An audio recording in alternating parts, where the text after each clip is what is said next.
ওয়া কাতলুন নাফসিল্লাতী হারামাল্লাহু ইল্লা বিল হাক্কি, তোমরা অন্যায়ভাবে কোনো মানুষকে হত্যা করবে না, কারণ যে ব্যক্তি অন্যায়ভাবে কাউকে হত্যা করবে ওই ব্যক্তি আল্লাহর জাহান্নামের আগুনে জ্বলবে। বলেন নাউজুবিল্লাহ। আবু দাউদ শরীফের একটা হাদিসের মধ্যে আল্লাহ নবী বলেন, মান কতালা উসফুরান আবাথা, যে ব্যক্তি একটা চড়ুই পাখিকে অন্যায়ভাবে হত্যা করবে, চড়ুই পাখি উসফুরান, মান কতালা উসফুরান আবাথা, যে ব্যক্তি একটা চড়ুই পাখিকে অন্যায়ভাবে হত্যা করবে, আজ্জা ইলাল্লাহি আযজা ওয়া জাল্লা ইয়াউমাল কিয়ামাহ, এই চড়ুই পাখি হাসরের মাঠে আল্লাহর কাছে মামলা দায়ের করে বলবেন, ইয়া রাব্বি ইন্না ফুলানান ক্বাদ কাতালানি আবাথা ওয়া লাম ইয়াকতুলনি লিমান ফাআ, আল্লাহ ওই ব্যক্তি আমারে কোনো কল্যাণ কোনো ফায়দার জন্য হত্যা করে নাই, এমনিতে এই গুলাল শিকার করার জন্য আমারে হত্যা করছে, আগে তার বিচার করেন, আমি তাকে মাফ করব না। পশু পাখিকে মানুষ, পশু পাখিকে আল্লাহ বানাইছেন মানুষের কল্যাণের জন্য, ঠিক আছে, আপনি যদি কল্যাণের জন্য ওদেরকে মারেন, কল্যাণের জন্য হত্যা বৈধ, অসুবিধা নাই, তাদেরকে আমাদের খেদমতের জন্য আল্লাহ বানাইছে, কিন্তু আপনার হাতটা কেমন ঠিক আছে, আমার গুলালটা ঠিক মতন মারতে পারি কিনা, এটা জানার জন্য একটা নিরীহ পাখিকে মারলেন, কোনো ফায়দা নাই, আপনার কোনো লাভ নাই। অযথা কোনো পাখিকে হত্যা করলে এই পাখি আল্লাহর কাছে মামলা দায়ের করবে, সেই মামলা নিষ্পত্তি করে আমার আপনার হিসাব দিতে হবে। এই জন্য পাখি মারলে যদি বিচার হয়, মামলা হয়, আমাদের দেশেও যারা নিরীহ 2000 ছাত্রদেরকে হত্যা করেছে, দুনিয়াতে হোক আখিরাতে হোক, এই বিচারদের বিচার একদিন হবে ইনশাআল্লাহ। আসসালামু আলাইকুম ওয়া রাহমাতুল্লাহি ওয়া বারাকাতুহু। ওয়া আলাইকুমুস সালাম ওয়া রাহমাতুল্লাহি। نحمده ونصلي على رسوله الكريم،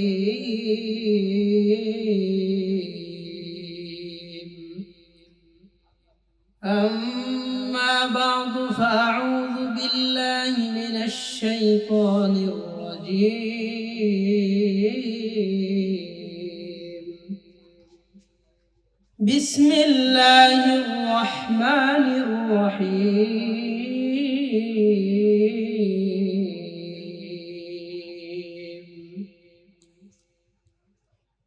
والسابقون الأولون من المهاجرين والأنصار والذين اتبعوهم بإحسان رضي الله عنهم ورضوا عنه وأعد لهم جنات تجري تحتها الأنهار،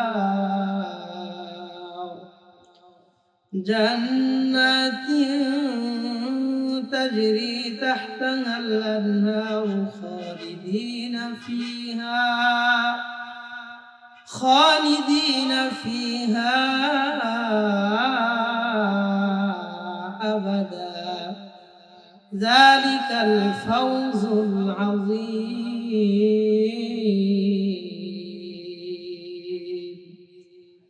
صدق الله مولانا العظيم. وعن أبي هريرة رضي الله تعالى عنه وعنهم أنه قال النبي صلى الله عليه وسلم اجتنبوا السبع الموبقات، قالوا وما هن يا رسول الله؟ قال الشرك بالله والسحر وقتل النفس التي حرم الله إلا بالحق وأكل الربا وأكل مال اليتيم والتولي يوم الزحاف وقذف المحصنات المؤمنات الغافلات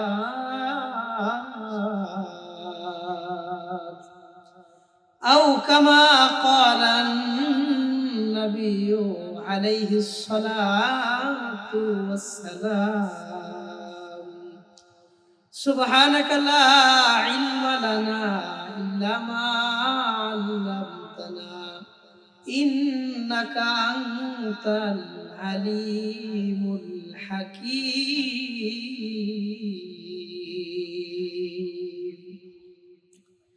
আলহামদুলিল্লাহ সুম্মা আলহামদুলিল্লাহ। মাওলানা ইফজাল হুসাইন ওইলভাগী রাহিমাহুল্লাহ স্মৃতি সংসদের উদ্যোগে আয়োজিত 12তম তাফসীরুল কোরআন মাহফিলে উপস্থিত মুআজ্জাজ উলামায়ে কেরাম, আমার সামনে বসে আছেন অত্র এলাকার সর্বজন শ্রদ্ধেয় মান্যবর মুরব্বী বাবারা, যুবক ভাইরা, পর্দার অন্তরালে অবস্থানরত শ্রদ্ধেয়া সম্মানিতা মা ও বোনেরা, সকলের প্রতি আন্তরিক মুবারকবাদ। আজকের এই তাফসীরুল কোরআন মাহফিলকে স্বাগতম জানানোর জন্য আমি আপনাদের সামনে কোরআনে কারীম সূরা তাওবা এর 100 নম্বর আয়াত, একটা আয়াত তিলাওয়াত করেছি এবং নবীজি সাল্লাল্লাহু আলাইহি ওয়াসাল্লামের বহু সংখ্যক হাদিস থেকে বুখারী শরীফের 2766 নম্বর হাদিস আপনাদের সামনে পড়েছি। 2766 নম্বর হাদিস আপনাদের সামনে পড়েছি। আল্লাহ যদি তৌফিক দান করেন, একটা আয়াত একটা হাদিস, এই দুইটা জিনিসকে সামনে রেখে কিছু মুখতাসার কথা আপনাদের সাথে মুযাকারা করব। কথাগুলো এই নিয়তে বলবো, এই উদ্দেশ্যে বলবো, এই মাকসাদে বলবো যেন আল্লাহ তাআলা প্রত্যেকটি ভালো কথা আর আমলি কথার উপরে সবার আগে আমি গুনাহগারকে আমল করার তৌফিক দান করেন। আমিন। এরপরে আল্লাহ তাআলা ভালো আর আমলি কথাগুলোর উপরে আমাদের সবাইকে আমল করার তৌফিক দান করেন, বলেন আমিন।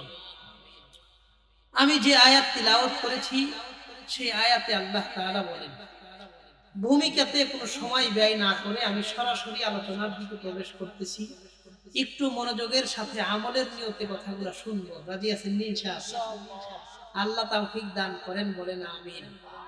আল্লাহ তাআলা কোরআনে কারীম সূরা তাওবা 100 নম্বর আয়াতে আল্লাহ বলেন, বিসমিল্লাহির রহমানির রহিম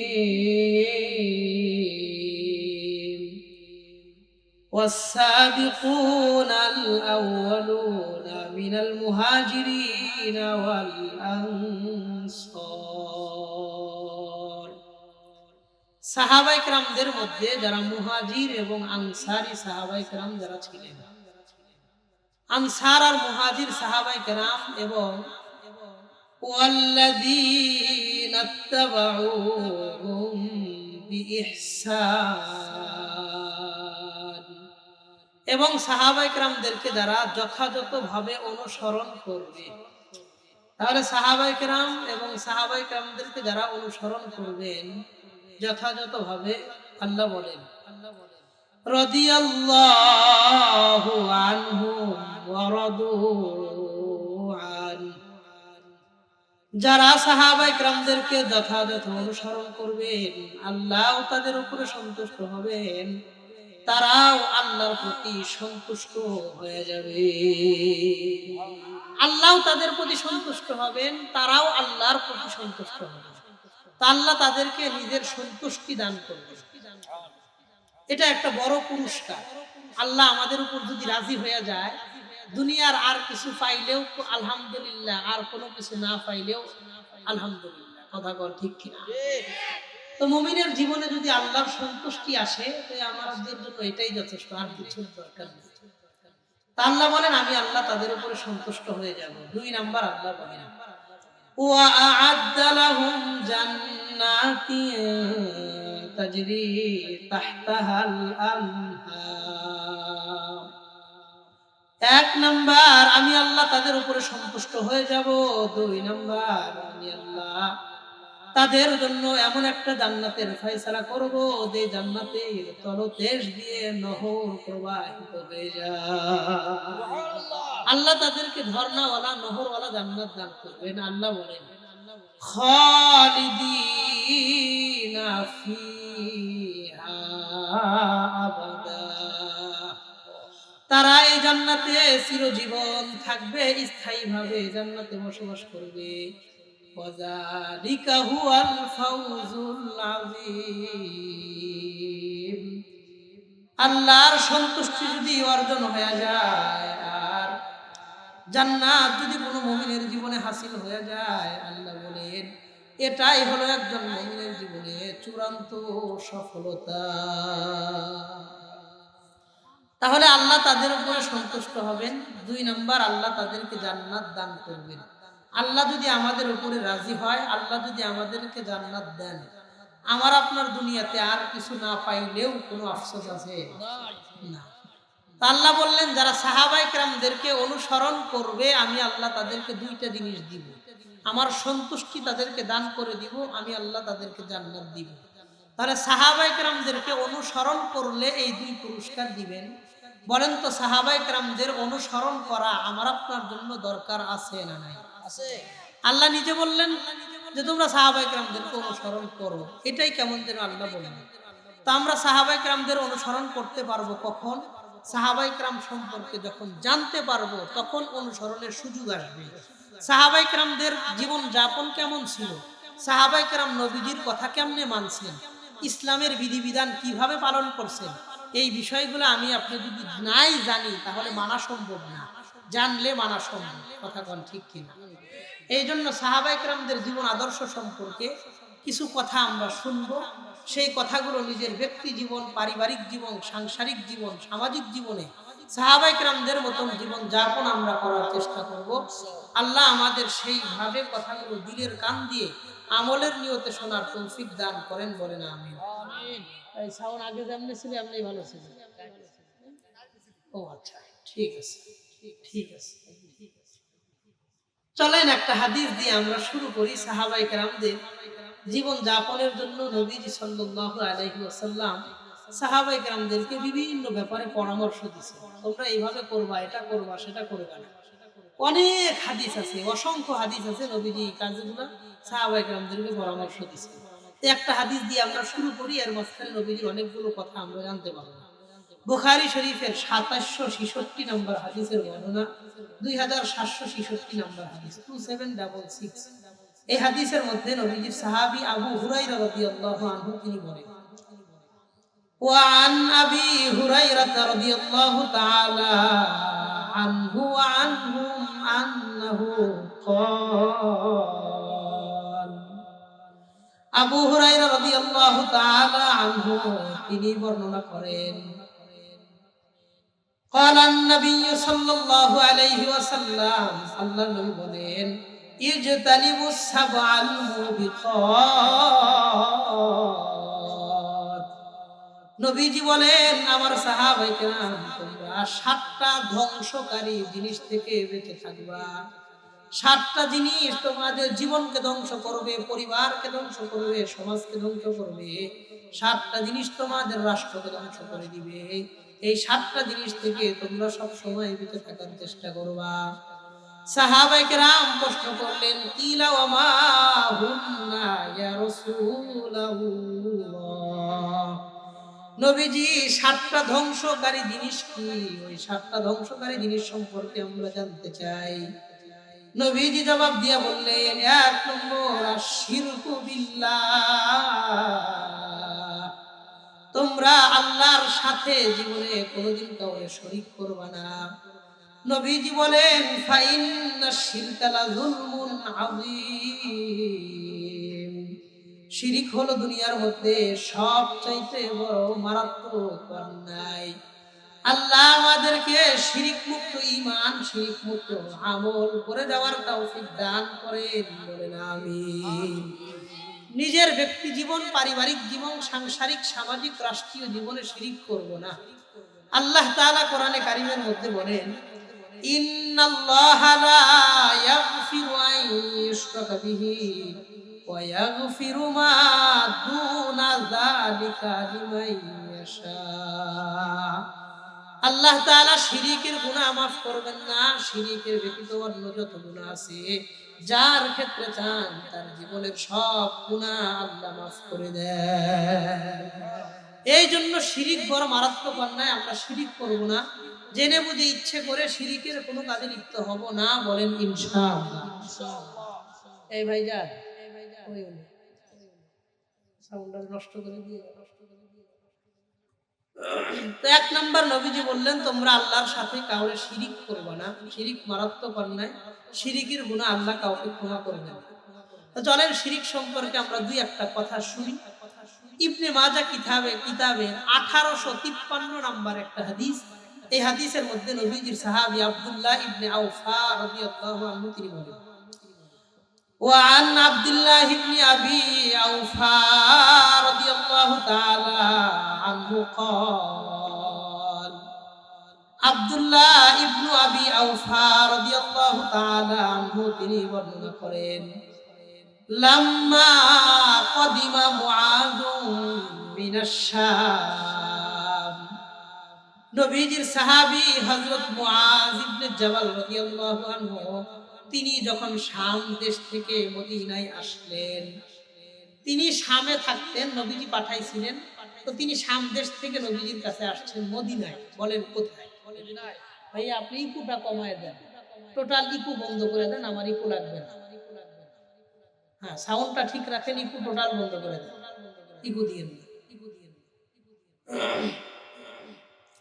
তো নবীজি সাল্লাল্লাহু আলাইহি ওয়াসাল্লামের সাহাবী মুআজ ইবনে জাবাল রাদিয়াল্লাহু আনহু তিনি শাম দেশ থেকে মদিনায় আসছেন।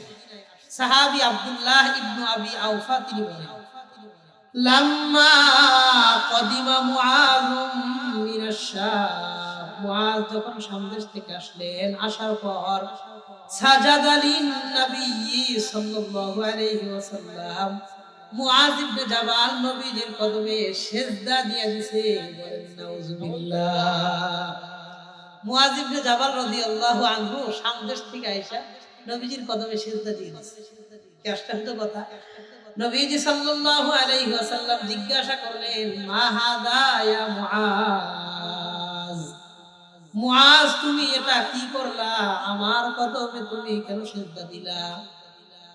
মুআজ ইবনে জাবাল বলেন ইয়া রাসূলুল্লাহ ইন্নী আতাইতুশ শাম, নবীজি আমি যখন শাম দেশে আসলাম, শাম দেশে যাওয়ার পরে দেখি ফাওয়াফাকতুহুম ইয়াসজুদুনা লিআসাকিফাতিহিম ওয়া বাতারিকাতিহিম, আমি শাম দেশে যাওয়ার পরে দেখি শাম দেশের মানুষরা তাদের ধর্মীয় নেতা, তাদের রাষ্ট্রীয় নেতা, তাদের রাজনৈতিক নেতাদের কদমে সিজদা দেয়।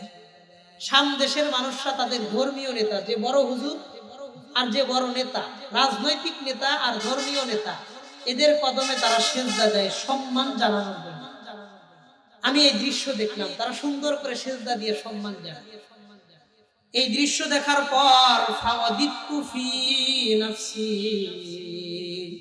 আমি মনে মনে নিয়ত করলাম ওয়া রাসূলুল্লাহ সাল্লাল্লাহু আলাইহি ওয়াসাল্লাম আহাক্কু বিযালিকা, এই সব নেতারা যদি পায়ে সিজদা পায়, আমার নবী সিজদা পাওয়ার সবচাইতে উপযুক্ত ব্যক্তি।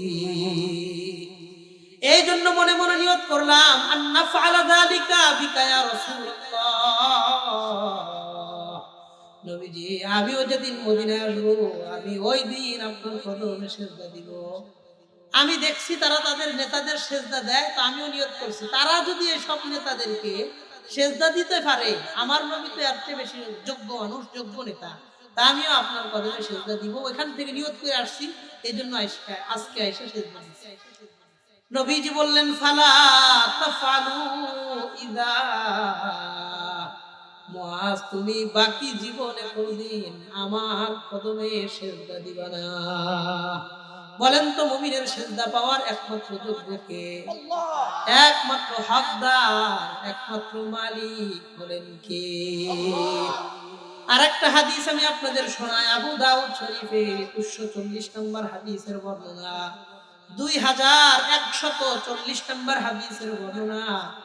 وعن قيس بن سعد رضي الله تعالى عنه قال, নবীজির বিখ্যাত সাহাবী কায়স ইবনে সাদ রাদিয়াল্লাহু তাআলা আনহু তিনি বর্ণনা করেন ইন্নী আতাইতুল হিরা, আমি কুফার হীরা নগরীতে আসলাম। কুফার হীরা নগরীতে আসার পর ফারাআইতুহুম ইয়াসজুদুনা লিমারজুবানিন লাহুম, আসার পরে দেখলাম তারা তাদের রাষ্ট্রীয় নেতাদেরকে, রাজনৈতিক নেতাদের কদমে সেজদা দেয়।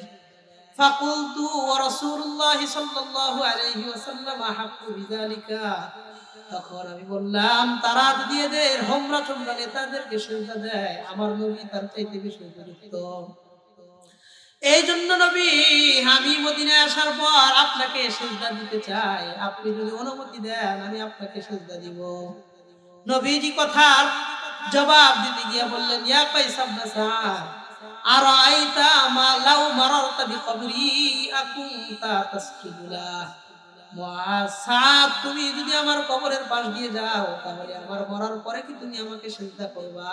আমার কবরকে তোমরা কি সিজদা করবা?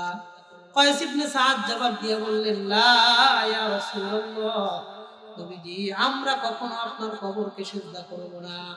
তখন নবীজি বললেন, ফালা তাফালু ইদা, তাহলে আমার জীবদ্দশায় আমাকে সিজদা করবে না, আমার মরণের পর আমার কবরকেও তোমরা সিজদা করবে না।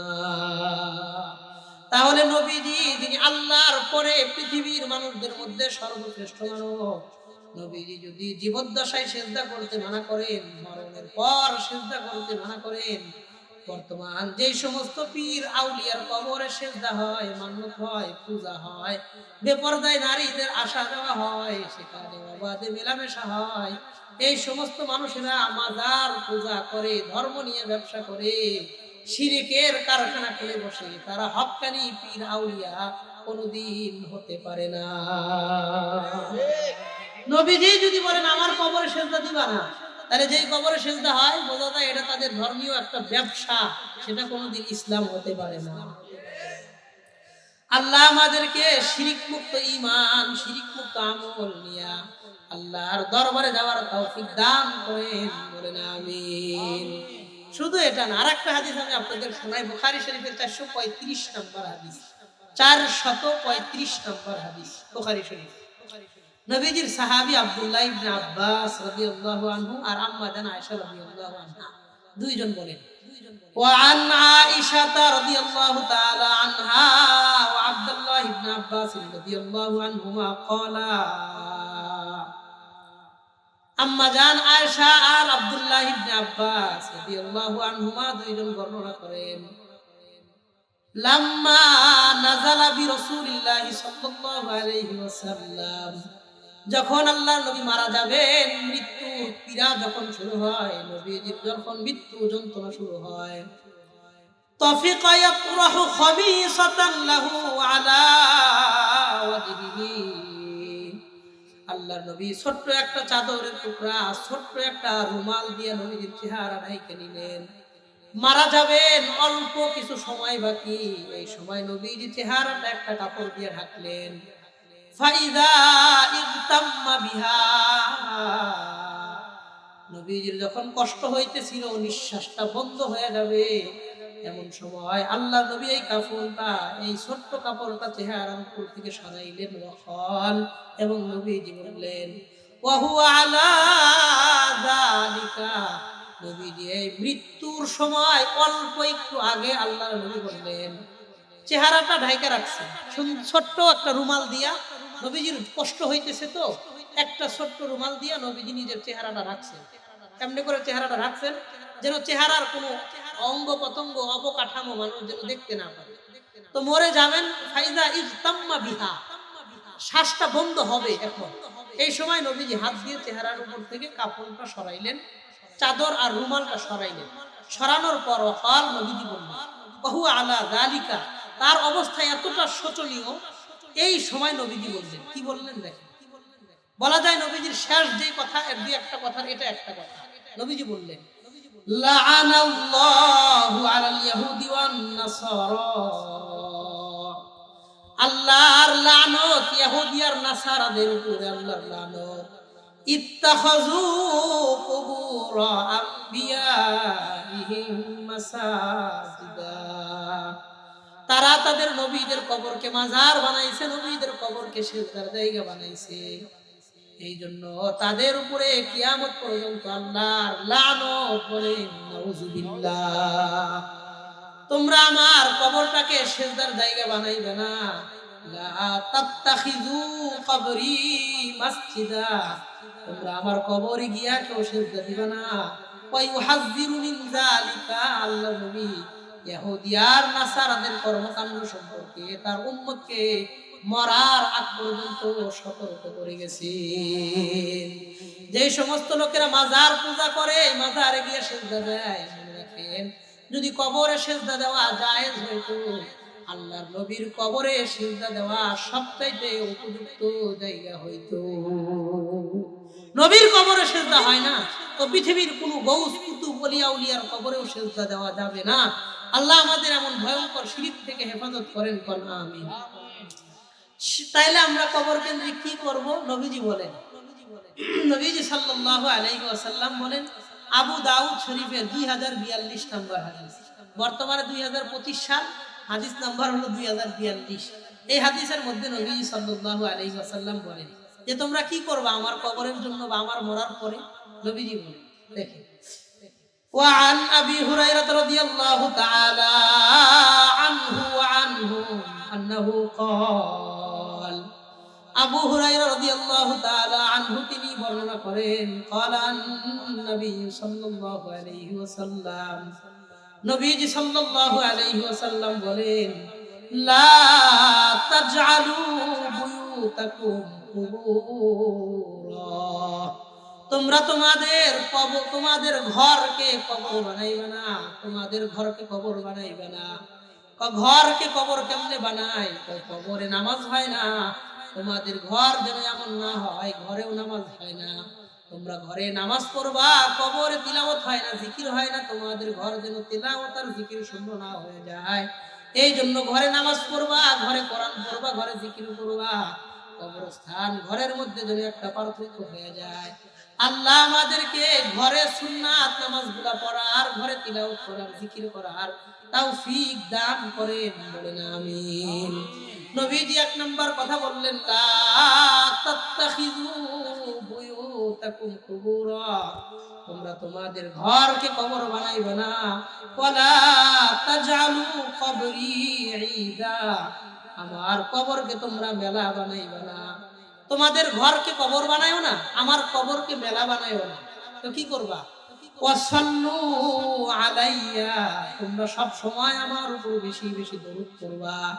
ফাইন্না সালাতাকুম তাবলুগুনি হাইসু কুনতুম, কারণ তোমরা বিশ্বের যে কোন জায়গা থেকে দরুদ করবা, তোমাদের ওই দরুদ ফেরেশতারা আমার কবর পর্যন্ত পৌঁছায়া দেয়। এই জন্য আমরা নবীজির কবরে গিয়ে সালাম দিব আর দরুদ করব। সেজদা মান্নত এগুলো আমরা করব না, পৃথিবীর কোনো কবরে করব না। আল্লাহ আমাদের ঈমান নিয়ে কবর পর্যন্ত যাওয়ার তৌফিক দান করেন, বলেন আমিন। শিরক সম্পর্কে অনেকগুলা কথা বললাম আপনাদেরকে। নবীজি জীবদ্দশায় নবীজিকে সেজদা করতে নিষেধ করছেন, মরার পরে কবরে সেজদা করতে নিষেধ করছেন, কবরে ঈদ বানাইতে মেলা বসাইতে নিষেধ করছেন, এবং কবরে মান্নত করতে নিষেধ করছেন। শুধুমাত্র দূর থেকে সালাম দিতে বলছেন।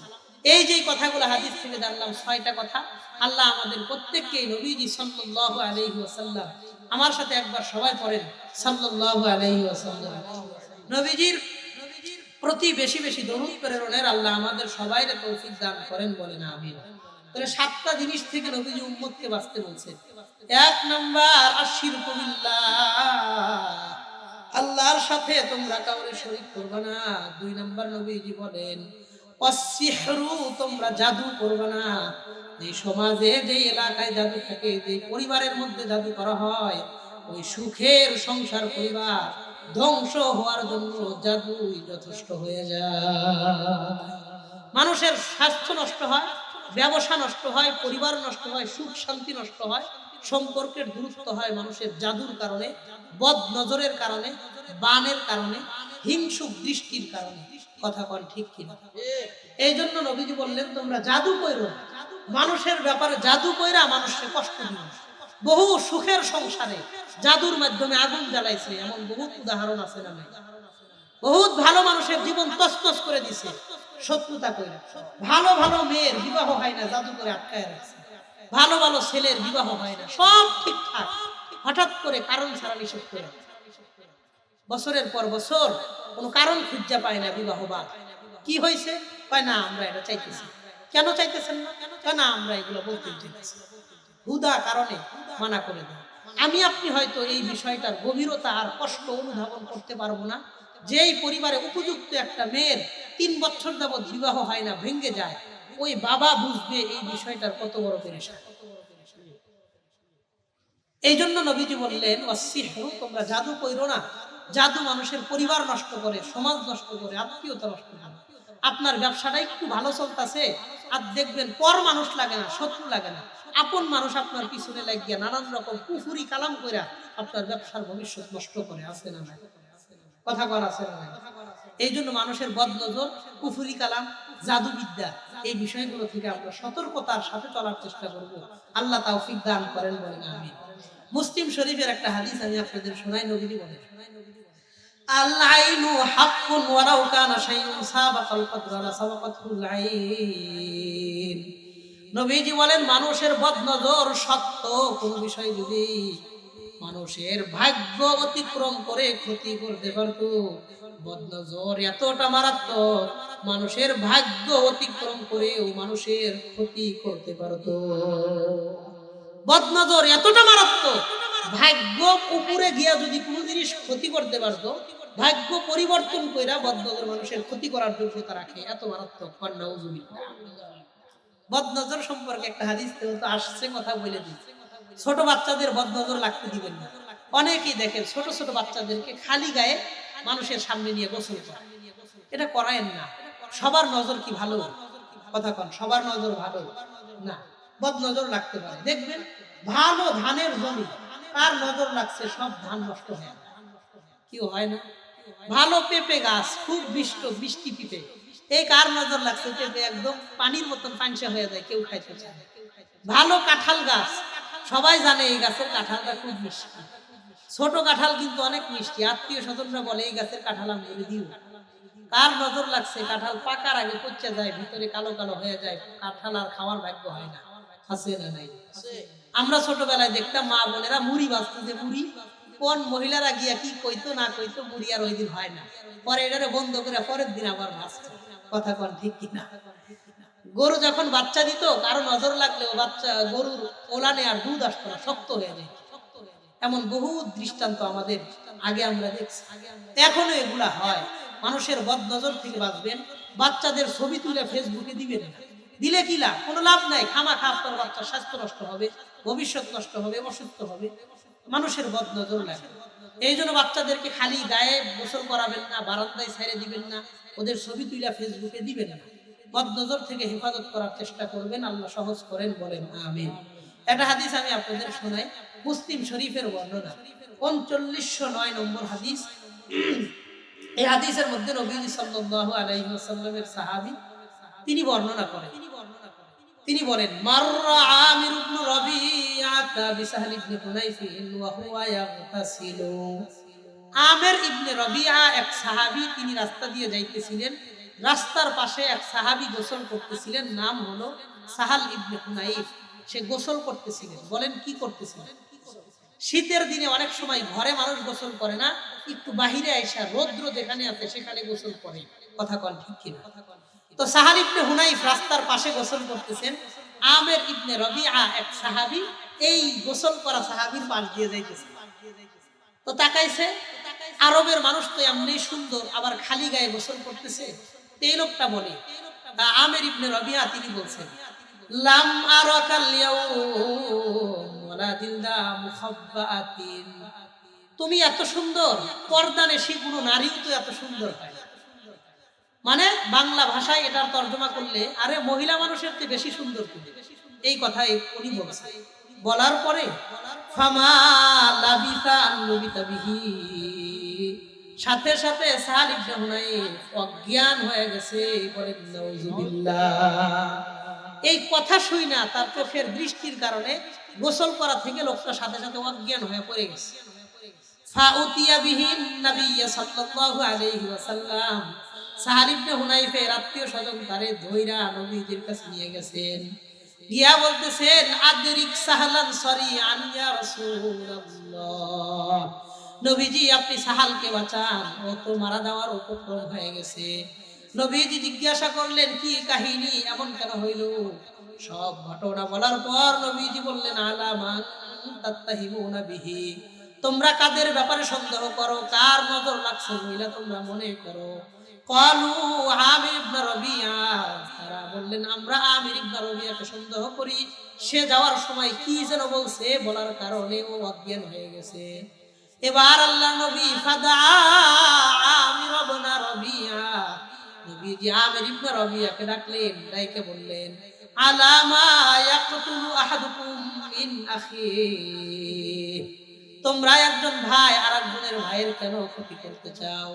একজন ভাই আরেকজন ভাইয়ের ক্ষতি করবে না। শোনো, ইযা রাআ আহাদুকুম মিন আখিহি মা ইউজিবুহু ফায়াদউ লাহু বিল বারাকা, তোমাদের মধ্যে কোনো ভাই যদি কারো কোনো সুন্দর জিনিস দেখো, তাহলে দিল থেকে তার জন্য দোয়া করে দিবা। ফায়াদউ লাহু বিল বারাকা, তোমরা বরকতের দোয়া কইরো, ক্ষতি কইরো না। এই জন্য আমি আপনি যদি ভালো কোনো জিনিস দেখি খুব সুন্দর, তো কথা যেন না লাগে, বলবেন মাশাআল্লাহ অনেক সুন্দর, আলহামদুলিল্লাহ অনেক সুন্দর, বারাকাল্লাহ অনেক সুন্দর।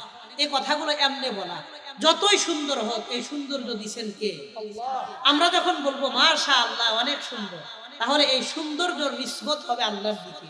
আলহামদুলিল্লাহ অনেক সুন্দর, এটাও হবে আল্লাহর দিকে। বারাকাল্লাহ, আল্লাহ বরকত দেখ, অনেক সুন্দর। এই কথা বললে আমি যতই প্রশংসা করি, আল্লাহর দিকে যখন জিনিসটা ছেড়ে দিব, আমার বদনজর আর কুকথা সেখানে কোনোদিন প্রভাব পড়বে না, বলেন ইনশাআল্লাহ। এই জন্য ভালো কিছু দেখলে আমরা দোয়া করব, তিনটা কথা বলবো মাশাআল্লাহ, আলহামদুলিল্লাহ, বারাকাল্লাহ।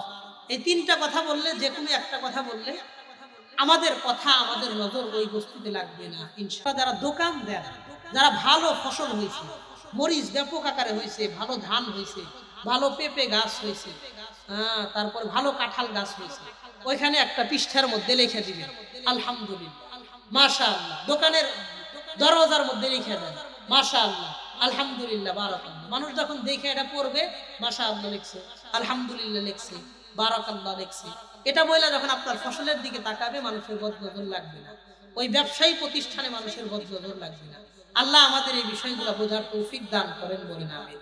ছোট্ট একটা কাগজে তিনটা কাগজ লেখেন, একটাতে লেখেন মাশাআল্লাহ, আলহামদুলিল্লাহ, বারাকাল্লাহ। একটা পৃষ্ঠায় তিনটা লেখা, তিনটা বার কাইটা দোকানের তিন জায়গায় লাগায় দেন, আপনার ডেস্কের সাথে লাগায় দেন। মানুষের বদনজর থেকে হেফাজত করার মালিক কে? আল্লাহ। তো আমির ইবনে রবিয়াকে ডাকলেন, ডাইকে বললেন মানুষের ক্ষতি করবা না, দেখলে ভালো কিছু দেখলে দোয়া করবা। এরপরে নবীজি বললেন ফাদা বিওয়াজুইন, নবীজি বললেন তোমরা একটা বদনা ওযুর পানি নিয়ে আসো।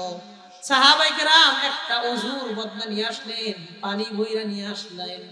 নবীজি বললেন ফামারা বিল ওযু, আমির ইবনে রবিয়াকে বললেন তুমি এই পানি দিয়ে ওযু করো। আমির ইবনে রবিয়া ওযু করলেন, হাত ধুইলেন, পাও ধুইলেন, চেহারা ধুইলেন, ওয়া দাখিলাতা ইজারিহি, এবং হাতের ছিটা নিয়ে তার রজস্থানে পানি ছিটিয়ে দিলেন। এরপরে পাত্রের মধ্যে যে বাঁচা পানিটা রইছে, নবীজি বললেন ফাআমারাহু আইয়ারুশাহু আলাইহি, এই পানি যেন সার ইবনে হুনাইফের গায়ের মধ্যে ছিটিয়ে দেওয়া হয়। ওযু করা ওই বাঁচা পানির অংশ নিয়া সার ইবনে হুনাইফের গায়ের মধ্যে যখন ছিটিয়ে দেওয়া হয়, আল্লাহর মেহেরবানিতে আল্লাহ তার জ্ঞানটা ফিরিয়ে দেন। সাথে সাথে আল্লাহ তার জ্ঞান ঘুষে ফিরিয়ে দিয়েছেন, জ্ঞান ফিরিয়ে দিয়েছেন। এখান থেকে বোঝা যায় যার বদনজর লাগে, ওই ব্যক্তির থেকে পানি নিয়ে হয় পানি পয়রা আনবেন, অথবা তাকে বলবেন আপনি একটু ওযু কইরা পানিটা দেন। ওযু করলে যেই পানি বাঁচা থাকে, ওইটা ওই গাছে, ওইটা ওই ব্যক্তিতে, ওইটা ওই প্রতিষ্ঠানে, ওইটা ওই ফসলে, ওইটা ওই কাঁঠাল গাছে, আম গাছে, জাম গাছে, পেঁপে গাছে দিয়ে দিবেন। বদনজরের ক্ষতি থেকে পুনরুদ্ধার করার ক্ষমতা রাখেন কে? আল্লাহ। এই বিষয়টা খেয়াল রাখবেন। আর একটা আছে তিন কুল পড়া, কুল হুয়াল্লাহু আহাদ, কুল আউযু বিরাব্বিল ফালাক, কুল আউযু বিরাব্বিন নাস। তিনটা সূরা তিন বার করে পড়বেন, 9 বার হবে। এরপরে ফু দিয়ে পুরো শরীরের মধ্যে দম করে নেবেন, যতটুকু জায়গায় হাত যায় হাত মালিশ করে নেবেন। আপনার শরীরে জাদু টোনা বান বদনজর থেকে আল্লাহ আপনাকে হেফাজত করবেন ইনশাআল্লাহ।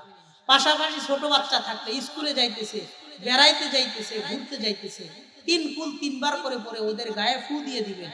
ওই বাচ্চাকেও বদনজর থেকে হেফাজত করার মালিক কে? হ্যাঁ, এবং নবীজি সাল্লাল্লাহু আলাইহি ওয়াসাল্লাম আরেকটা হাদিস আছে, ছোট্ট একটা দোয়া আছে। নবীজি বলেন, ওয়ান আব্দুল্লাহ ইবনে আব্বাস রাদিয়াল্লাহু তাআলা আনহু قال, নবীজি সাল্লাল্লাহু আলাইহি ওয়াসাল্লাম সম্পর্কে আব্দুল্লাহ ইবনে আব্বাস বলেন, কানা রাসূলুল্লাহ সাল্লাল্লাহু আলাইহি ওয়াসাল্লাম ইউআউযুল হাসান ওয়াল হুসাইন, আল্লাহর নবী হাসান আর হুসাইনকে ঝাড় ফুঁক করতেন। ওয়ায়াকুল, এবং নবীজি বলতেন, ইন্না আবাকুমা কানা ইউআউযু বিহা ইসহাক ওয়া ইসমাঈল, তোমাদের বাবা ইব্রাহিম আলাইহিস সালাম তার দুই সন্তান ইসহাক আর ইসমাঈল আলাইহিস সালাম, তার দুইজন সন্তানকে এই দোয়া কইরা ঝাড়ফুঁক করতেন। তাবিজ না, তাবিজের ব্যাপার না, কিন্তু ঝাড়ফুঁক করতেন। কি বলতেন নবীজি বলেন, আউযু বিকালিমাতিল্লাহি তাম্মাহ মিন কুল্লি শাইতানির ওয়া হাম্মাহ ওয়া মিন কুল্লি আইনিন লাম্মাহ। আল্লাহ, আমি শয়তানের কাছ থেকে পানা চাই, মানুষের বদনজর, কুদৃষ্টি, হিংস্র পশু পাখি প্রাণী থেকে আমার বাচ্চাদেরকে হেফাজত করে নেন। এই দোয়া পড়ে যে ব্যক্তিটার বাচ্চার গায়ে ফু দিয়ে দিবে, এই বাচ্চাটাকে বদনজর থেকে আল্লাহ হেফাজত করে নেন। মানুষের ক্ষতি, জিন্নাতের ক্ষতি, জাদু টোনা বান ইত্যাদি থেকে আল্লাহ হেফাজত করে। তাহলে দোয়াটা সহজ, আউযু বিকালিমাতিল্লাহি তাম্মাহ মিন কুল্লি শাইতানিন ওয়া হাম্মাহ ওয়া মিন কুল্লি আইনিন লাম্মাহ। মানুষের কুদৃষ্টি, বদনজর, শয়তানের ক্ষতি, পোকামাকড়ের ক্ষতি থেকে পানা চাই, এটা বলে ফু দিয়ে দেওয়া। হেফাজত করার মালিক কে? আল্লাহ। তাহলে বদনজর থেকে বাঁচার 4টা উপায়ের কথা বললাম। 1 নাম্বার, কোন জিনিস দেখলে মাশাআল্লাহ, আলহামদুলিল্লাহ, বারাকাল্লাহ বলা। 2 নাম্বার, 3 ফুল পরে শরীরে ফু দেওয়া। 3 নাম্বার কথা, যার ব্যাপারে সন্দেহ হয় অমকের বদনজর লাগছে, তারে দিয়ে ওযু করায়া বাঁচা পানি নিজে পান করা অথবা গায়ে ছিটিয়ে দেওয়া।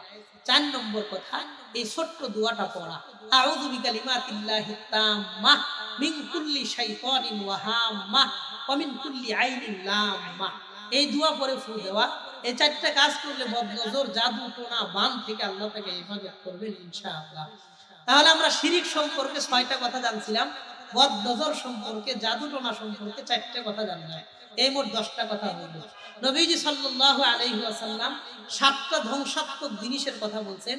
7টা জিনিস বড় মারাত্মক, বড় ধ্বংসকারী। 1 নাম্বার, আশিরকু বিল্লাহ, আল্লাহর সাথে শিরিক করবেন না। 2 নাম্বার, ওয়াসিহরু, জাদু টোনা করে মানুষের ক্ষতি করবেন না। আল্লাহ আমাদের হেফাজত করেন, বলেন আমিন। 3 নাম্বার কথা নবীজি বলেন, আল্লাহ আমাদের সবাইরে বোঝার তৌফিক দান করেন। তাহলে 3টা কথা। 1 নম্বর কথা, শিরিক করবা না। 2 নম্বর, জাদু করবা না। 3 নম্বর, অন্যায় ভাবে মানুষকে হত্যা করবা না। 4 নম্বর কথা নবীজি বলেন, ওয়া আকুলুর রিবা, তোমরা সুদ খাইবা না, সুদ থেকে বাঁচার চেষ্টা করবা। তোমরা সুদ খাইবা না, সুদ থেকে বাঁচার চেষ্টা করবা। সুদ বড় মারাত্মক অন্যায়। যেই পরিবারে সুদ থাকে, সেই পরিবারে সুখ আর শান্তি আসে না। দেখবেন অটোরিকশা চালায়, সুদের টাকা উঠাইছে, কিস্তিতে টাকা উঠাইছে, পেটে খাওন থাকুক আর না থাকুক, কিস্তির টেনশন না মাথায়, কি বলছে কথা কয়। সুদ সমাজে ব্যাপক আকার ধারণ করছে, ব্যাপক। মানুষের কাছে এখন ঋণ চাইলে কেউ ঋণ দেয় না, সুদ দেওয়ার লোকের অভাব নেই। আপনি ঋণ চাইবেন, কেউ ঋণ দেয় না, কর্জ দেয় না, কর্জে হাসানা দেয় না। আর সুদ চাইবেন, দেখবেন সিরিয়ালে লোক দাঁড়াইছে, অভাব নাই, অভাব নাই দেওয়া। আমাদের এলাকায় সুদ আসেনি, কেউ আসেনি।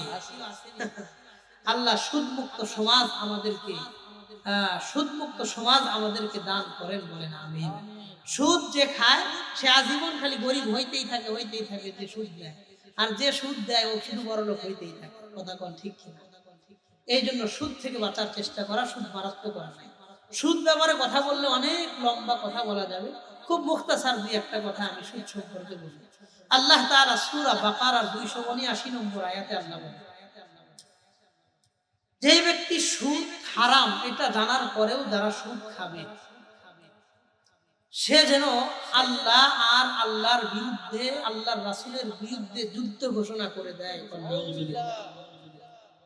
আল্লাহ বলেন, فإن لم تفعلوا فأذنوا بحرب من الله ورسوله সুদ হারাম এটা জানার পরেও যদি সুদ থেকে বিরত না থাকো তাহলে হাসরের মাঠে আল্লাহ আর রাসূলের বিরুদ্ধে যুদ্ধ করার জন্য তৈরি হয়ে যাও। বলেন নাউযুবিল্লাহ।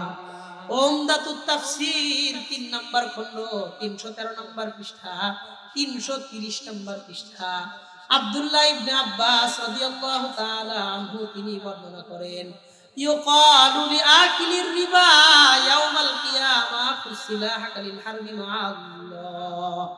একজন সুদখোরকে আল্লাহ হাসরের মাঠে বলবেন তুমি তোমার অস্ত্র নাও নিয়া আল্লাহর বিরুদ্ধে যুদ্ধে ঝাঁপিয়ে পড়ো। বলেন নাউযুবিল্লাহ। তাহলে ১ নম্বর কথা সুদ খাওয়া মানে আল্লাহর সাথে যুদ্ধ করা। ২ নম্বর আরেকটা কথা বলি, সূরা বাকারা ২৭৫ নম্বর আয়াতে আল্লাহ তাআলা বলেন আল্লাযীনা ইয়াকুলুনার রিবা লা ইয়াকুমুনা ইল্লা কামা ইয়াকুমুল্লাযী ইয়াতাখাব্বাতুহু শাইতানু মিনাল মাস। যে সমস্ত মানুষ দুনিয়াতে সুদ খাবে তারা যত উচ্চ শিক্ষিতই হোক হাসরের মাঠে পাগল হয়ে তারা উঠবে। বলেন নাউযুবিল্লাহ। সুদখোর ব্যক্তি হাসরের মাঠে পাগল হয়ে উঠবে। ইয়াতাখাব্বাতুহু শাইতানু মিনাল মাস, শয়তান ওদেরকে স্পর্শ করবে, সেই স্পর্শে পাগল হয়ে উঠবে। ৩ নম্বর কথা উমদাতুত তাফসীর ৩ নম্বর খণ্ড ৩৩০ নম্বর পৃষ্ঠায় আব্দুল্লাহ ইবনে আব্বাস বলেন, দ্বিতীয় রিওয়ায়াতে তিনি বলেন ইউজালু আকিলুর রিবা ইউবাসু আকিলুর রিবা ইয়াউমাল কিয়ামাতি মাজনুন ইউখনাকু।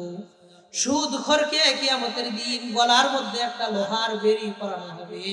এই বেড়িটা পিছন দিক থেকে ধইরা কবর থেকে টেনে টেনে এই ব্যক্তিকে আল্লাহ হাসরের মাঠে উঠাইবেন। বলেন নাউযুবিল্লাহ। কবর থেকে গলার মধ্যে মাজনুন ইউখনাকু, ইউখনাকু বলতে লোহার বেড়িটাতে পরাইবেন, সে খ্যাক খ্যাক শব্দ করে, এটা হলো তরজমা। কবর থেকে টাইনা হারে হাসরের মাঠ পর্যন্ত উঠানো। এই হলো ৩ নম্বর কথা। ১ নম্বর আল্লাহ আল্লাহর রাসূলের বিরুদ্ধে যুদ্ধ করা করতে বলবে। ২ নম্বর যত উচ্চ শিক্ষিতই হোক, যত বড় ব্যাংকের উচ্চ শিক্ষিত ম্যানেজারই হোক, তারে আল্লাহ পাগল বানায় উঠাবে। ৩ নম্বর কবর থেকে হাসরের মাঠে গলার মধ্যে লোহার বেড়ি পরায় এটারে টাইনা টাইনা হাসরের মাঠে নেয়। ৪ নম্বর কথা নবী সাল্লাল্লাহু আলাইহি ওয়াসাল্লাম বলেন ইযা যাহারা যিনা ওয়ার রিবা ফি ক্বরিয়াতিন, যে এলাকার মধ্যে সুদ আর জিনা ব্যাপক আকার ধারণ করে, সুদটা ব্যাপক হয়, জিনাটা যে এলাকায় ব্যাপক হয়, ইল্লা ক্বাদ আহাল্লু বিআনফুসিহিম আযাবাল্লাহ। সুদ আর জিনার কারণে ওই এলাকার মধ্যে আযাব দেওয়া আল্লাহর জন্য বৈধ হয়ে যায়। বলেন নাউযুবিল্লাহ। সুদ আর জিনা আল্লাহর আযাবকে টাইনা এলাকার মধ্যে নিয়ে আসতে থাকে। বন্যা নাউযুবিল্লাহ। এই জন্য দেখবেন যে সমস্ত এলাকায় কোনোদিন বন্যা টন্যা হয় না, ঝড় তুফান হয় না, ভূমিকম্প হয় না, ব্যাপক আকারের ক্ষয়ক্ষতি হইতেছে, ধ্বংসযজ্ঞ চলতেছে। কারণ কি খোঁজ নিয়ে দেখবেন, হয় জিনা বেশি হইতেছে, নয় সুদ বেশি হইতেছে। এই জন্য এসব এলাকায় জীবনে পানি আসার কথা না, এরা ডুইবা মরতেছে। কথা কোন ঠিক? আল্লাহ আমাদের বোঝার তৌফিক দান করেন। বলেন আমিন। তাহলে ৪ নম্বর কথা আল্লাহর আযাবকে টাইনা সমাজে নিয়ে আসতে ২ দিন, জিনা আর সুদ। আল্লাহ আমাদের বোঝার তৌফিক দান করেন। এই গেল ৪ নম্বর কথা। ৫ নম্বর কথা নবী বলেন ইযা যাহারা যিনা ওয়ার রিবা ফি ক্বরিয়াতিন ইল্লা উখিযু বিসসানা। যে এলাকার মধ্যে ঘুষ সুদ এই জিনিসগুলা ব্যাপক আকার ধারণ করে, ওই এলাকার জিনিসপত্র থেকে আল্লাহ বরকত উঠায় নেন, আল্লাহ বরকতটা নষ্ট করে দেন। ওই এলাকার জিনিসপত্রে আল্লাহ বরকত দেন না, বরকত নষ্ট হয়। যেমন আগে একটা লাউ গাছে যেই পরিমাণ লাউ ধরতো, এখন একটা লাউ গাছে ওই পরিমাণ লাউ ধরে না। আগে একটা সিম গাছে যেই পরিমাণ সিম আসতো, এখন একটা সিম গাছে ওই পরিমাণ সিম আসে না। আগে খাল বিল নদী নালায় যেই পরিমাণ মাছ পাওয়া যাইতো, এখন খাল বিল নদী নালায় ওই পরিমাণ মাছ পাওয়া যায়। কথা কোন ঠিক কি? আগে মুরব্বীরা এখন শুনলে মনে হয় গল্প করে, গল্প কয় আমরা এত মাছ মারছি নিজে মাথায় করে লয়ে আইতে পারি না, খিদা লাগছে মাছ মারতে মারতে, এত ওজন হয়েছে এটা মাথায় করে নিয়ে আসা কষ্ট হয়েছে। আর এখন সারাদিন মাছ মারা যদি কয় ভাই দেখি কয়টা মারছেন, এ শরমে দেখায় না কয়টা মারছে। কথা কোন ঠিক? খালি বাসন লইয়া বাড়িতে লইয়া আসে, মাছ নাই। ওই এক দুপুর মাছ মারলে অল্প কয়টা মাছ, বিক্রি করবো কি নিজে খাইতেই পারে না, সুটকি দিব কি নিজেই পায় না, এমন অবস্থা হয়েছে। আরো বাস্তব উদাহরণ হলো, আগে আমরা কোনোদিন শুনি নাই যে বাচ্চা হয়েছে বাচ্চা মায়ের বুকের দুধ পায় না। এখন প্রত্যেকটা গ্রামগঞ্জে এমন বাচ্চা হয়েছে বাচ্চা মায়ের বুকের দুধ পায় না। মা ডাক্তারের কাছে গিয়া ওষুধ দেয় না, ওষুধ খাইলে বাচ্চা দুধ খাইতে পারে, মা ওষুধ খাওয়া বন্ধ করে দিলে বাচ্চা মায়ের বুকের দুধ পর্যন্ত খাইতে পারে না। এই যে প্রাকৃতিক সম্পত্তি থেকে আল্লাহ বরকতগুলো উঠায় নেন, কারণ কি? খোঁজ নিয়ে দেখবেন এলাকায় সুদখোরের সংখ্যা বাড়ছে। এই জন্য বিভিন্ন জিনিস, ফল ফলাদি, গাছ মাছ থেকে আল্লাহর বরকত আল্লাহ উঠায় নিতেছে। সুদ যত বাড়বে এলাকার বরকত তত কমবে, তত কমবে, তত কমবে। আল্লাহ আমাদের বোঝার তৌফিক দান করেন, বলেন আমিন। এই গেল 5টা কথা। 6 নম্বর কথা নবীজি বলেন, আতাইতু লাইলাতান মুসরিয়া বি আলা কওম। আবু হুরায়রা বর্ণনা করেন, ইবনে মাজাহ কিতাবের 2703 নম্বর হাদিসের বর্ণনা। নবীজি বলেন, একদিন জিবরাইল আমিন আমাকে সফরে নিয়ে গেলেন। একটা কওমের পাশ দিয়ে যাইতেছিলাম, একটা গোত্রের কিছু মানুষদেরকে আমি দেখলাম। বুতুনুহুম কাল বুয়ুত ফিহা আল হাইয়াতু তুরা মিন খারিজি বুতুনিহিম। তাদের পেটটা বিশাল বড় ঘরের মতন বড় আকারে পেটটা আল্লাহ বানাইছেন। এর মধ্যে বিশাল বড় বড় সাপ। ফিহা আল হাইয়াতু তুরা মিন খারিজি বুতুনিহিম। এই বড় বড় পেটের মধ্যে সাপ আঘাত করতেছে, বাহির থেকে ভিতরের সাপগুলো দেখা যাইতেছে। পেটটা আল্লাহ বড় বানাইছে, পেটের চামড়াটা পাতলা বানাইছে, ভিতরে শুধু সাপ আর সাপ। এই সাপগুলো তাদেরকে ভিতর সাইড থেকে কামড় দিতেছে, আঘাত করতেছে, কঠিন যন্ত্রণায় মানুষগুলো ছটফট করতেছে। আল্লাহর নবী জিজ্ঞাসা করলেন, মান হাউলা, এই মানুষগুলা কারা, তাদের এই অবস্থা কেন? নবীজিকে উত্তর দিয়ে বলা হয়, হাউলা ইয়াকালাতুর রিবা ইয়া রাসূলুল্লাহ। নবীজি, এই লোকরা হলো সুদখোর, দুনিয়াতে যারা সুদ খাইতো। এদের পেটটা আল্লাহ বিশাল বড় ঘরের মতন বানায়া ভিতরে সাপ নিযুক্ত করে দিবেন। মরার পর থেকে কিয়ামত পর্যন্ত তাদের পেটের মধ্যে সাপ আঘাত করতে থাকবে। বলেন নাউজুবিল্লাহ। এই জন্য মা বোনদেরকে বলবো, অতি চাহিদা রাখবেন না। আল্লাহ যতটুকু দুনিয়া দিয়েছেন সেটা নিয়ে সন্তুষ্ট থাকার চেষ্টা করবেন। বিশাল বড় বড় জিনিস লোন করে কিস্তি নিয়ে কিনতে হবে, দরকার নাই। দুনিয়াতে কষ্ট করলেও হাসরের মাঠে শান্তি দেওয়ার মালিক কে? এই জন্য সুদ খায়া পরিবারটারে নষ্ট করেন না। পোলাপান্ডে হারাম খাওয়ায়েন না, পোলাপান্ডে সুদের টাকায় লেখাপড়া করায়েন না। বাড়িতে ফ্রিজ, আলনা, বিশাল বড় বড় টেলিভিশন, এসি, তারপরে রং ঢং, এইগুলা সুদের টাকা দিয়ে কইরেন না।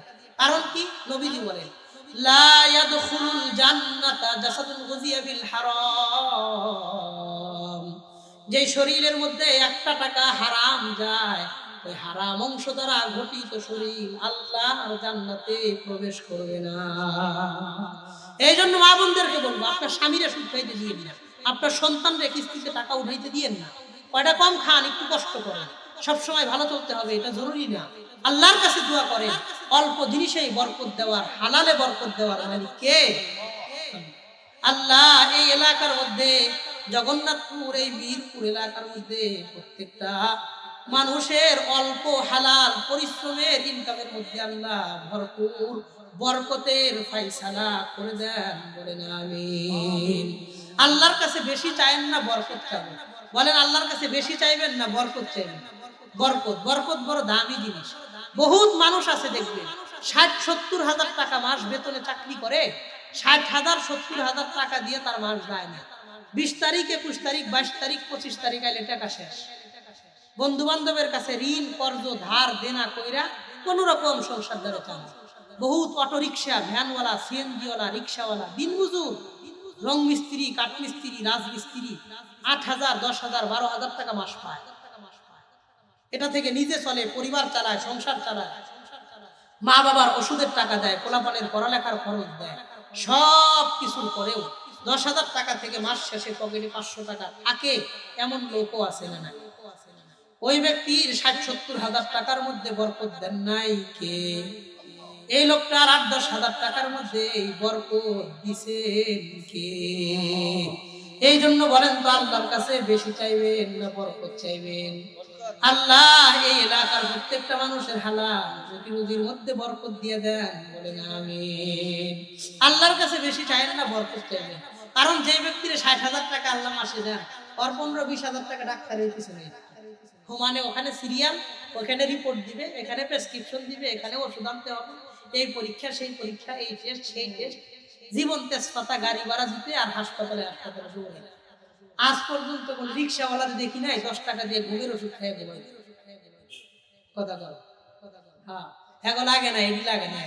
তা আমারে আপনার আল্লাহ দিছে কম, 1 টাকা নেয় নাই, তারে দিছে বেশি, নিছেও বেশি। কথা বল ঠিক কিনা? এই জন্য আল্লাহর কাছে বেশি চামু না, বরকত চামু, কোন ইনশাআল্লাহ। তাহলে সুদ যারা খায় সে এলাকায় আল্লাহ বরকত দেন না। 7 নাম্বার কথা, 6টা কথা কিন্তু বললাম। 1 নাম্বার আল্লাহর বিরুদ্ধে যুদ্ধ করতে বলবে, 2 নাম্বার পাগল হয়ে উঠবে, 3 নাম্বার গলার মধ্যে লোহার বেরি পরানো থাকবে, 4 নাম্বার কথা এলাকায় আযাব আসে, 5 নাম্বার কথা বরকত নষ্ট হয়, 6 নাম্বার কথা পেট করে বিশাল বড় বানায় আর সাপ পেটের মধ্যে আল্লাহ ছাইরে দিবেন, কামড়াতারে ভিতরে। দুনিয়াতে খায়া শান্তি পাইছে না, এখন পেটটা বড় বানায় দিয়ে কামড়ানোর ব্যবস্থা করে। 7 নাম্বার কথাটা একটু ভালো করে শোনেন।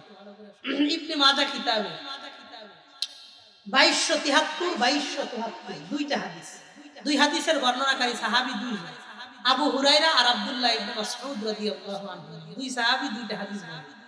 তারা বলেন ক্বালান নবিয়্যু সাল্লাল্লাহু আলাইহি ওয়াসাল্লাম, আল্লাহর নবী বলেন, ইন্নালির রিবা সাবউনা হুবা ওয়া ফি রিওয়ায়াতিন 73 দারাজা। নবীজি বলেন সুদের 70টা ক্ষতি আছে, আর এক হাদিসের মধ্যে বলেন সুদের 73টা ক্ষতি আছে। এক হাদিসে বলেন 70টা ক্ষতি, আর এক হাদিসের মধ্যে বলেন 73টা ক্ষতি। আইসারুহা আইয়ানকিহার রাজুলু উম্মা, একজন মানুষ নিজের মার সাথে ব্যভিচার করা যতটা অন্যায়, সুদ খাওয়া 70টা অন্যায়ের মধ্যে সর্বনিম্ন অন্যায়, বলেন নাউযুবিল্লাহ। নিজ মার সাথে ব্যভিচার করা যতটা অন্যায়, সুদ খাওয়া ততটা মারাত্মক অন্যায়, নাউযুবিল্লাহ। আল্লাহ আমাদেরকে এই বিভীষিকাময় ভয়াবহ কথাগুলো জানার পর সুদ থেকে বিরত থেকে হালাল পদ্ধতিতে জীবনযাপন করার তৌফিক দান করে দেন, বলেন আমিন। সুদ মারাত্মক বিষয়। 8 নম্বর কথা, নবীজি বলেন যে ব্যক্তি সুদ খাবে মরণের পর থেকে কিয়ামত পর্যন্ত রক্তের নদীর মধ্যে লোকটা সাঁতার কাটতে থাকবে। আল্লাহর হাবিব বলেন আমরা একদিন সফরে বের হইলাম, স্বপ্নে যাওয়ার পরে দেখি আলা হাত্তা তাইনা আলা নাহরিন আহমারা মিনাদ দাম, রক্তের একটা নদীর মধ্যে আইসা দেখলাম ফিহা রাজুলুন সাবিহুন ইয়াসবাহু, এই রক্তের নদীর মধ্যে এক ব্যক্তি সাঁতার কাইটা কিনারায় যাওয়ার চেষ্টা করে। ওয়া আলা শাত্তিন নাহরি রাজুলুন ইনদাহু জামা হিজারাতান কাসীরা, নদীর পারে আর একজন ব্যক্তি অনেক পুরা পাথর নিয়ে দাঁড়ায় রয়েছে। লোকটা যখন কিনারায় যায় ফায়াফগরু লাহু ফাহু ফায়ুকিমাহু হাজারা, এই লোকটা মুখ বরাবর পাথর মাইরা আবার নদীর মাঝখানে পাঠায় দেয়। নবীজি জিজ্ঞাসা করলেন মান হাযান, এই লোকটাকে দুনিয়ার জমিনে কি অন্যায় যে হাসরের মাঠে দাঁড়িয়ে এমন শাস্তি দেওয়া হইতেছে? নবীজিকে উত্তর দিয়ে বলা হইল হাদা আকিলুর রিবা ইয়া রাসূলুল্লাহ, নবীজি এই লোকটা দুনিয়াতে সুদ খাইতো, এই জন্য মরার পর থেকে কিয়ামত পর্যন্ত রক্তের নদীর মধ্যে সাঁতার কাটতে থাকবে, বলেন নাউযুবিল্লাহ। এই হলো 8 নম্বর কথা। 9 নম্বর কথা, বুখারী শরীফের 2766 নম্বর হাদিস, নবী বলেন 7টা জিনিস সমাজকে ধ্বংস করে দেয়। 4 নম্বর ওয়াকুল রিবা, সুদ সমাজ নষ্ট করে, সুদ কোনোদিন সমাজের উপকার করে না, কল্যাণ করে না। যাকাত মানুষের উপকার করে, সুদ মানুষকে ধ্বংস করে। বলেন যাকাত মানুষের কি করে? উপকার করে। সুদ মানুষের জীবন ধ্বংস করে। আল্লাহ আমাদের সুদ থেকে বেঁচে থাকার তৌফিক দান করেন, বলেন আমিন। 10 নম্বর কথা, নবীজি সাল্লাল্লাহু আলাইহি ওয়াসাল্লাম বলেন আবু দাউদ শরীফের 5348 নম্বর হাদিসের বর্ণনা, 5348 নম্বর হাদিস, আবু মুসা আশআরী রাদিয়াল্লাহু আনহু এবং আব্দুল্লাহ ইবনে মাসউদ রাদিয়াল্লাহু আনহুমা 2 সাহাবী বলেন, এবং হযরত আলী রাদিয়াল্লাহু আনহু তিনিও বলেন, 3 জন থেকে হাদিস বর্ণিত। তিনি বলেন وعن علي رضي الله عنه قال حضرت علي رضي الله عنه বলেন لعن رسول الله صلى الله عليه وسلم آكل الربا وموكله وكاتبه وشاهده। যেই লোকটা সুদ খাবে, যেই লোকটা সুদ দিবে, দুই ব্যক্তি, যেই লোকটা লেখা রাখবে, যেই লোকটা সাক্ষী থাকবে, চারজনের উপরে আল্লাহর লানত। বলেন নাউযুবিল্লাহ। নবীজি লানত করে গেছে যে সুদ দেয়, যে সুদ নেয়, যে সাক্ষী থাকে, যে লেখা রাখে, চার পরিবারে আল্লাহ কোনদিন সুখ শান্তি দিবে না। বলেন নাউযুবিল্লাহ। এই জন্য গ্রামের বহুত মানুষ দেখবেন আপনাদেরকে মিরপুর বাজারে নিয়ে যাইবো, নিয়ে যায় একটু নাস্তা করাইবো, নাস্তা করায় 2 লাখ টাকা একজনে আপনার সামনে দিব। পাওয়ার পোলাটা বিদেশ যাইবো, তো পরে 2 লাখ টাকা দিলাম, তুমি একটু সাক্ষী থাকো। তা আপনিও বলেন যে ঠিক আছে, অসুবিধা নেই। আপনারা 50 টাকার নাস্তা দিয়া খাওয়ায়া আপনারে আল্লাহর লানত দিয়ে দিছে। এই জন্য কোনো সুদের সাক্ষী হইবেন না। কইবেন যে আপনি যদি সুদের কোনো কারবার করেন আরেকজনের সাক্ষী বানান, ফাও ফাও আপনি টাকা দেখবেন না, গুনবেন না, পাইবেন না, লাভ নাই, লস নাই। আরেকজনের সুদের সাক্ষী হয়ে নিজের জীবন বরবাদ করার কোনো দরকার আছে? নাই। এই জন্য এমন চুক্তিতে আপনারা ডাকলে বলবেন আমি তোমার আগেও নাই পরেও নাই, পকেট থেকে টাকা বের করে নিজের নাস্তার টাকা নিজে দিয়ে পরে চলে আসেন। এইসব সুদের কার ধারে কাছে যাওয়ার দরকার নাই। বলেন ইনশাআল্লাহ। সুদের সাক্ষী হব না। বলেন সুদের সাক্ষী হব না। আল্লাহ আমাদের বোঝার তৌফিক দান করেন। এই গেল 10 নম্বর কথা, নবীজির লানত। 11 নম্বর কথা, নবীজি সাল্লাল্লাহু আলাইহি ওয়াসাল্লাম বলেন দিরহামু রিবান ইয়াকুলুহু রাজুল ওয়া হুয়া ইয়ালামু আশাদ্দু মিন 36 জিনা। যে ব্যক্তি জেনে বুঝে যাই না বুঝা 1 টাকা সুদ খাবে। বলেন না কয় টাকা? দিরহামু রিবা, 1 টাকা পরিমাণ যে ব্যক্তি 1 দিরহাম পরিমাণ সুদ খাবে যাই না বুঝা, আশাদ্দু মিন 36 জিনা, 36 বার জিনা করলে যত পাওয়ার নাই, 1 টাকা যাই না বুঝা সুদ খাইলে 36 বার জিনার চাইতে মারাত্মক অন্যায়। বলেন নাউযুবিল্লাহ। মারাত্মক গুনাহ। আল্লাহ আমাদের বোঝার বিরত থাকার তৌফিক দান করেন। কোন আমিন। 12 নম্বর কথা বললে তো আরো অনেক বলা যায়, আমি 12টা পর্যন্তই বলি, আর দরকার নেই, সময় শেষ আমার। 12 নম্বর কথা নবীজি বলেন আরবাউন হাক্কুন আলাল্লাহি আন লা ইউদখিলাহুমুল জান্নাতা ওয়া লা ইউযিকুহুম নাঈমাহা। 4 ব্যক্তিকে আল্লাহ জান্নাত দিবেন না। আল্লাহ দায়িত্ব দিয়েছেন 4 ব্যক্তিকে জান্নাত দিবেন না। 1 নাম্বার মুদমিনু খামরিন, যেই লোকটা মদ পান করতে করতে মারা গেছে, এই লোকটারে আল্লাহ জান্নাত দিবেন না। মদ খাইতে খাইতে মারা গেছে, এই লোকরে আল্লাহ বলেন এরে আমি জান্নাত দিব না। তার ভিতরে নাপাক, এটা নিয়ে মারা গেছে, জান্নাত দিব না। 2 নাম্বার নবীজি বলেন ওয়াল আকুলিল ওয়ালিদাইন, যে সন্তান মা বাবার অবাধ্য আচরণ করে, ওই অবাধ্য সন্তানকে আল্লাহ জান্নাত দিবেন না। 3 নাম্বার ওয়াকিলুর রিবা, যে লোকটা সুদের চুক্তি নিয়ে মারা গেছে, ওই লোকটাকে আল্লাহ জান্নাত দিবেন না। 4 নাম্বার ওয়াকিলু মালিল ইয়াতীম, যে লোকটা ইয়াতীমের মাল অন্যায়ভাবে আত্মসাৎ করে, ওই ব্যক্তিকে আল্লাহ জান্নাত দিবেন না। আল্লাহ দায়িত্ব নিয়ে নিছেন। বলেন নাউযুবিল্লাহ। আরবাউন হাক্কুন আলাল্লাহ, আল্লাহ নিজে দায়িত্ব নিয়েছেন, আমি দিব না, দেখি কে জান্নাত দেয় দেখি। মদ খায় মারা গেছে, মা বাবার অবাধ্য আচরণ করে মারা গেছে, মা বাবা তারে মাফ করে নাই, জান্নাত পাবে না। 3 নাম্বার সুদ খায় মারা গেছে। 4 নাম্বার ইয়াতীমের মাল অন্যায়ভাবে খায় মারা গেছে। 4 ব্যক্তিকে আল্লাহ জান্নাত দিবেন। সুদ সম্পর্কে 12টা কথা বললাম, ভয়াবহ 12টি কথা বললাম। আল্লাহ দোয়া করি আল্লাহ আপনাদের আমাদের হালাল ইনকামে এতটুকু বরকত দেন যেন হারামের দিকে যাইতেই না হয়। বলেন আমিন। 4 নাম্বার কথা ওয়াকিলুর রিবা, তোমরা সুদ খাও না। 5 নাম্বার কথা নবীজি বলেন ওয়াকিলুর রিবা, তোমরা সুদ খাইবে না। 5 নাম্বার কথা নবী বলেন ওয়াকলু মালিল ইয়াতীম, ইয়াতীমের মাল অন্যায়ভাবে আত্মসাৎ করবে না। ইয়াতীমের মাল অন্যায়ভাবে আত্মসাৎ করবে না। দেখবেন বাবা মারা গেছে, বড় ভাই মারা গেছে, কিছুদিন পরে ছোট ছোট ইয়াতীম বাচ্চা আছে, সবাই মিলে সম্পত্তি বন্টন করে, ওই ইয়াতীম বাচ্চাদের সম্পত্তি ঠকায়, ওদেরকে সম্পত্তি দিতে চায় না। এমন বহুত মানুষ আছে না। বাপ মারা গেছে, নিজেরা ভাইয়েরা সম্পত্তি নেয়, বোনদেরকে সম্পত্তি দেয় না, ফুফুদেরকে সম্পত্তি দেয় না, ঠকায়। এমন বহুত মানুষ আছে না। ইয়াতীমদের সম্পদ যারা খায়, এদের যে কি খারাপ অবস্থা আল্লাহ কোরআনে বলছেন, হাদিসে বলছেন। ইয়াতীমদের ব্যাপারে আমার 1 ঘন্টা 22 মিনিটের একটা বয়ান আছে। শুধু ইয়াতীমদের সম্পত্তি যারা মারে, যারা সম্পত্তি দেয় না, ঠকায়, ওদের প্রতি অবিচার করে, জুলুম করে, এদের কি পরিমাণ ভয়াবহ অবস্থা হবে।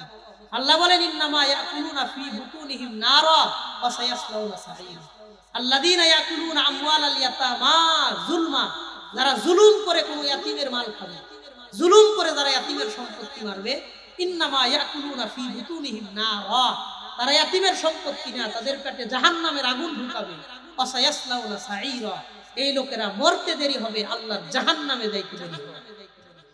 এইজন্য ইয়াতীম ওদেরকে কষ্ট দিবেন না, ওদের বাবা নাই, চাইলে আপনার সন্তানকে আল্লাহ ইয়াতীম বানাইতে পারতেন, আপনার দুনিয়া থেকে নিয়ে, আল্লাহ করেন নাই, ওর বাবারে নিয়ে গেছে, ওরে দেখাশোনা করবে, ইয়াতীমের সাথে সহজ আচরণ করবে। নবী বলেন মান মাসাহা রাসা ইয়াতীমিন, যে ব্যক্তি ইয়াতীমের মাথায় দয়ার হাত রাখবে, বলেন কিসের হাত? দয়ার একটা হাত রাখছে, বাজান তুমি কষ্ট নিও না, পড়ে গেছে আপনি একটু সান্ত্বনা দিলেন, দুই পোলার লগে ঝগড়া লাগছে সান্ত্বনা দিলেন, ওর বাপ মার কথা মনে করে কাঁদতেছে আপনি একটু সান্ত্বনা দিলেন।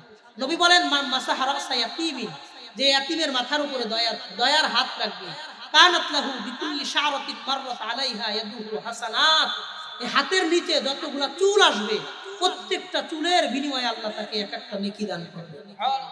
বিশাল বড় ফজিলতের হাদিস। এজন্য ইয়াতীমের ব্যাপারে আরো অনেকগুলা কথা ছিল। ইয়াতীমদের কি দায়িত্ব আমাদের, আমরা তো এগুলা পালন করি না।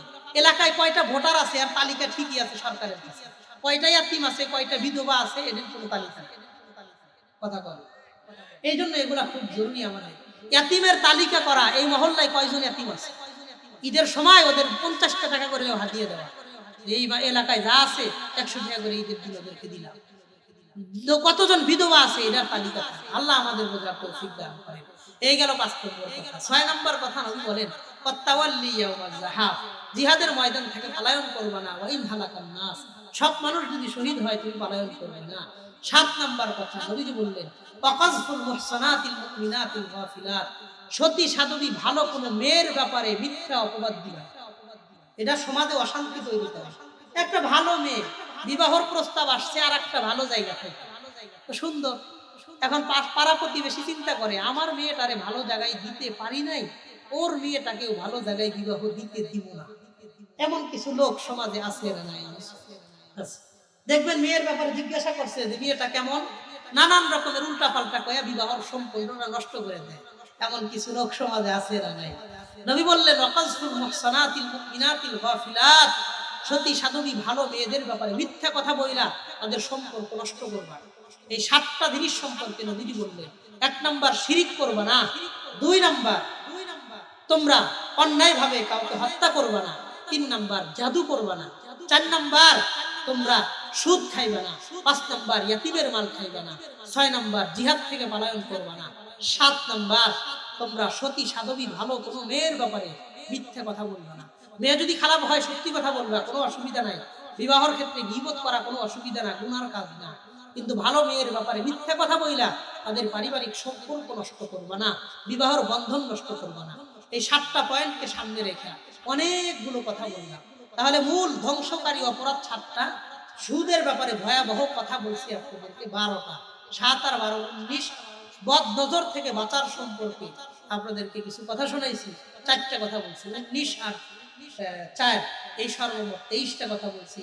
সাহাবায়ে কেরামদের জীবন অনুসরণ করলে আল্লাহ 2টা পুরস্কার দিবেন।